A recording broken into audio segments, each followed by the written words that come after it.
పట్టించే ప్రయత్నం చేసిండ్రు. ఏమని లేలే మేడిగడ్డ నుంచి గిన్నె నీళ్లు తెచ్చినామన్నారు. గుడియర్లో we don't use Medigadda, we'll operate pumps from mid Manair. అక్కడి నుంచి లెక్క పెట్టండి ఎన్ని నీళ్ళు ఇచ్చినాము. In average year we'll operate pumps from only Yellampalli, we don't operate always Medigadda.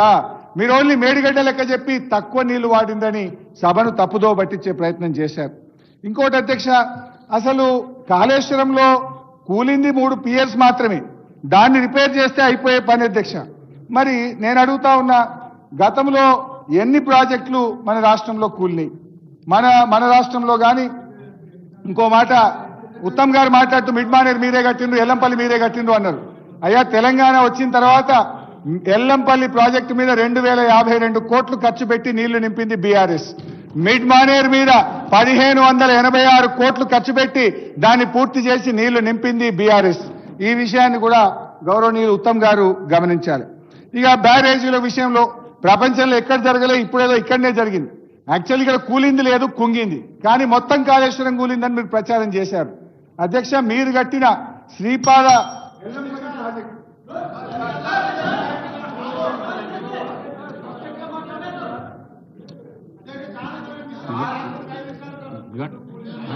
Harish Rao గారు గంట 25 నిమిషాలు మాట్లాడింది. గంట 25 నిమిషాలు మాట్లాడింది. అవి తీసేసి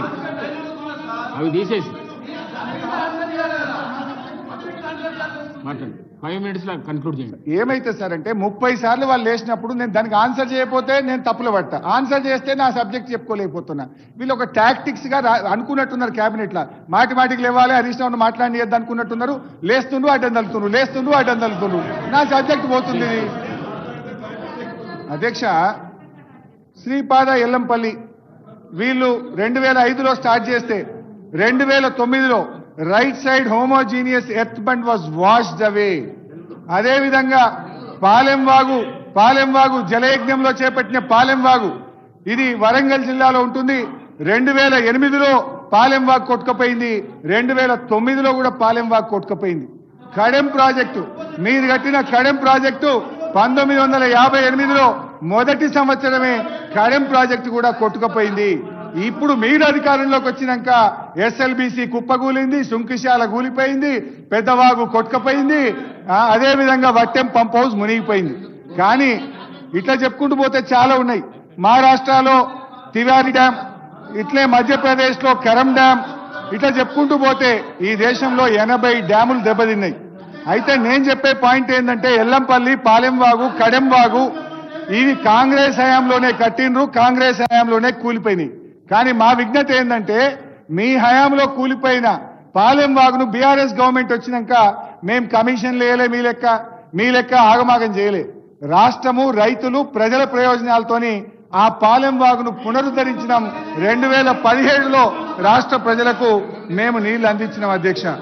అధ్యక్ష గౌరవనీయులు ఉత్తమన్న గారు మాట్లాడుతూ బ్యారేజీల్లో ప్రపంచవ్యాప్తంగా మా అంటే 2-3 టీఎంసీలు నిలుపుతారు, వీళ్ళు అసలు ఈ బ్యారేజీలలో ఇన్ని నీళ్ళు ఎట్లా నిలుపుతారు అని మాట్లాడిండు.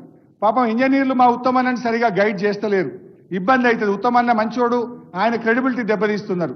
ఫరక్కా బ్యారేజ్ మన ప్రపంచంలో చెప్తలేను, ఆయనేమో ప్రపంచంలో అన్నాడు, నేను మన దేశం ముచ్చటనే చెప్తా. ఫరక్కా బ్యారేజ్ 30 టీఎంసీల సామర్థ్యం, గంగా బ్యారేజ్ ఉత్తరప్రదేశ్ 13 టీఎంసీల సామర్థ్యం, తెహ్రీ బ్యారేజ్ ఉత్తరాఖండ్ 11 టీఎంసీలు, Karkapur barrage Gujarat 8.6 TMC, Durgapur damage Bengal 20 టీఎంసీలు, సంకోష్ బ్యారేజ్ అస్సాం 16 టీఎంసీలు. ఇట్లా అనేక బ్యారేజీలు దేశవ్యాప్తంగా ఉన్నాయి. అధ్యక్ష, ఇకపోతే సబ్జెక్టే ఉత్తమ్ గారు చెప్పిందే చెప్తున్నా. ఇకపోతే కాళేశ్వరం ద్వారా ఆయకట్టు రాలేదు అంటారు. మీ ఇంజనీర్లే మీకు ఇచ్చిన పీపీటీలో కొత్త ఆయకట్టు మరియు స్టెబిలైజేషన్ కలిపి 20 లక్షల ఎకరాలకు కాళేశ్వరం ప్రాజెక్టు నీళ్లు అందించింది. అధ్యక్ష, ప్రాణహితకు కాళేశ్వరంకు పదే కంపేర్ చేస్తున్నారు. ప్రాణహితకు కాళేశ్వరంకు చాలా తేడా ఉంది. మీరు నీళ్లు లేని చోట ప్రాజెక్టు కట్టి, మీరు చెప్పినట్టు ప్రాజెక్టు కట్టే